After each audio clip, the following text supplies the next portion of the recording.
Today we're here in the Jennings Gallery celebrating the career of the great Renaissance anatomist Andreas Vesalius. This is the anniversary of his death. He died on pilgrimage to Jerusalem and it was lost in a shipwreck. But at any rate, his achievements as an anatomist really transformed the world of anatomy, medicine and science. He revived the practice of dissecting corpses, of direct observation, and then most importantly of all, he published his material in these fabulous printings, beginning with poster style images, 6 big posters of the body, and then 3 years later with his Fabrica of the human body, he published these magnificent drawings of all aspects of the human body: the veins, the skin, the muscles, and it was a revolution in the study of anatomy and really how people perceived the body, and it was the building block for later scientific developments. And we're very lucky here to have one of the major scholars, Vivian Nutton. Andreas Vesalius of Brussels was one of these rare scientists who changed our view of what the world is. He was born in Brussels in 1514, at the height of the Renaissance, and he died in 1564. And he was passionate about anatomy. And what he did was insist, first of all, that you could only understand the human body by dissecting it, by dissecting a human body. Secondly, he believed that the understanding of the body was essential for all medicine.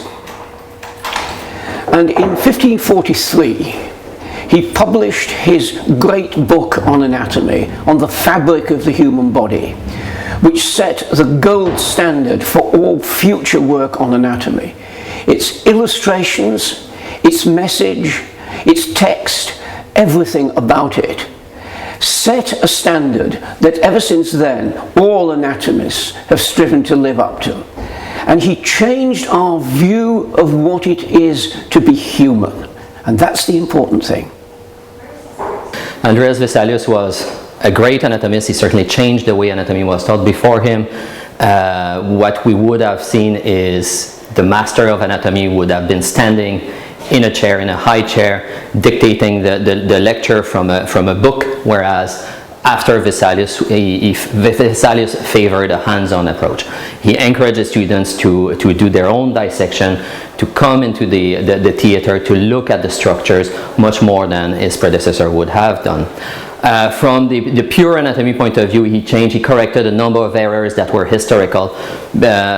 Before him, maybe until the 1300s, Vesalius was active in the early 1500s. In the early 1300s, the first dissections in 1300 years were performed. So all his predecessors would have based their anatomy on textbooks that were wrong. The anatomy was based on animal dissection. So he corrected that. He corrected a number of errors, a number of major errors. Obviously, he didn't correct anything. He didn't change everything himself, but he set a structure in motion.